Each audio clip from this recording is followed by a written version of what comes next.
Hello everyone, welcome back to my channel. இது நம்ம Krishi's vlog. இங்கே இனிமேலிருந்து மோஸ்ட்லி நம்ம கிட்ஸ் ரிலேட்டட் வீடியோஸ் தான் பார்க்க போகிறீங்க.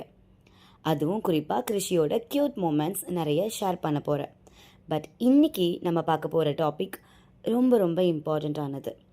இப்போ இருக்க காலகட்டத்தில் குழந்தைங்க சைக்கலாஜிக்கலி நிறைய ஸ்ட்ரகிள் ஃபேஸ் பண்ணிகிட்ருக்காங்க.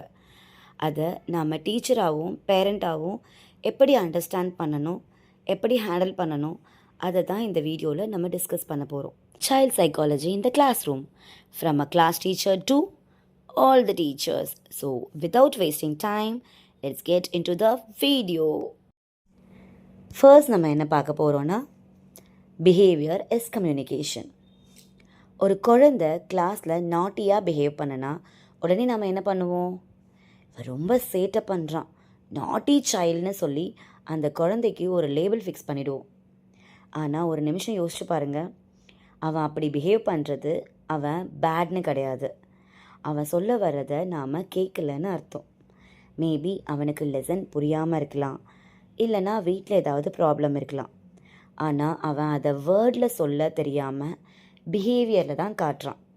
ஸோ நெக்ஸ்ட் டைம் ஒரு சைல்டு மிஸ்பிஹேவ் பண்ணுன்னா இம்மீடியட்டாக ப்ளீஸ் ரியாக்ட் பண்ணாதீங்க. ரியாக்ஷனுக்கு முன்னாடி ரீசனை தேடுங்க. Because behaviour is always a communication. Second நம்ம பார்க்க போகிறது என்னென்னா, பாசிட்டிவ் ரீஎன்ஃபோர்ஸ்மெண்ட். ஒரு குழந்தை தப்பு பண்ணுனா அதை நம்ம ரொம்ப ஈஸியாக கண்டிக்கிறோம். ஆனால் அதே குழந்தை ஒரு நல்ல விஷயம் பண்ணும்போது நாம் அதை நோட்டீஸ் பண்ணவே மறந்துடுறோம். அதுதான் நம்ம பண்ணுற பெரிய மிஸ்டேக். நம்ம குழந்தைய கண்டிக்கிறதுக்கு எப்படி நமக்கு ரைட்ஸ் இருக்கோ, அதே மாதிரி அந்த குழந்தைய என்கரேஜ் பண்ணுறதுக்கும் நமக்கு ஈக்குவல் ரைட்ஸ் இருக்குது. ஒரு சின்ன நல்ல விஷயமா இருந்தாலும் அதை நோட்டீஸ் பண்ணுங்கள், அப்ரிஷியேட் பண்ணுங்கள், என்கரேஜ் பண்ணுங்கள். நம்மளால் ஒரு வெரி குட், ஒரு ஐ எம் ப்ரவுட் ஆஃப் யூன்னு சொல்ல முடியாதா? அந்த குழந்தை அதை தானே எக்ஸ்பெக்ட் பண்ணுது. ஸோ அதை நம்ம சொல்லும் போது அந்த குழந்தையோட ஃபேஸில் வரும் அந்த ஸ்மைல், அது ஒரு ஜஸ்ட் ஹாப்பினஸ் இல்லைங்க, அது கான்ஃபிடென்ஸ் அண்ட் மோட்டிவேஷ்னல்.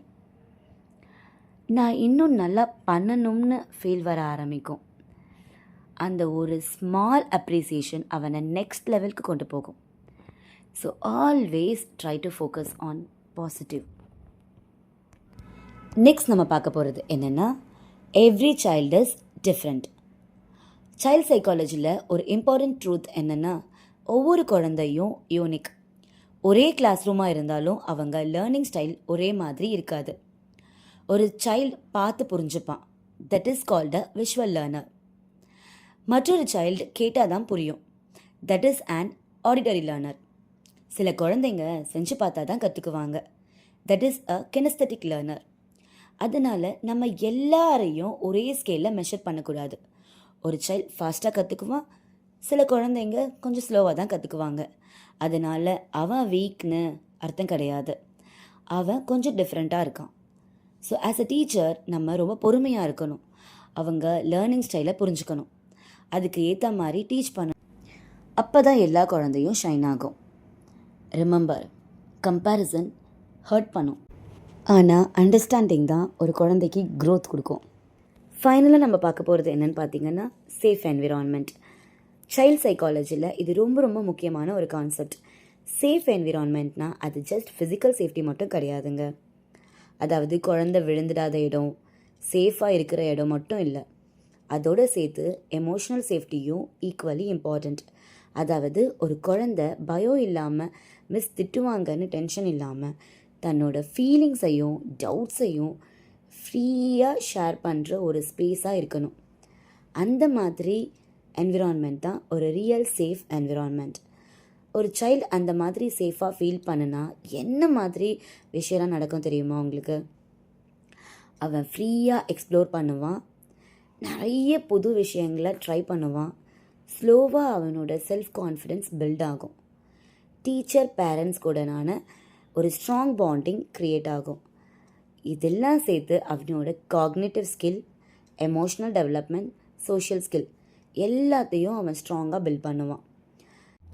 சுருக்கமாக சொல்லணுன்னா, பாடம் நடத்துகிறது முக்கியம்தான், ஆனால் அதை விட ஒரு குழந்தையோட மனசுக்குள்ளே என்ன இருக்குன்னு தெரிஞ்சுக்கிறது ரொம்ப ரொம்ப முக்கியம். நாம் காட்டுற லவ், நம்ம கொடுக்குற அட்டென்ஷன், இது எல்லாமே குழந்தையோட ஃப்யூச்சரில் ஒரு நல்ல மனுஷனாக கொண்டு வரும். இந்த வீடியோ உங்களுக்கு ரொம்ப பிடிச்சிருந்துச்சுன்னா லைக் பண்ணுங்கள், ஷேர் பண்ணுங்கள், சப்ஸ்கிரைப் பண்ணுங்கள். மறக்காமல் பெல் ஐக்கானை கிளிக் பண்ணுங்கள்.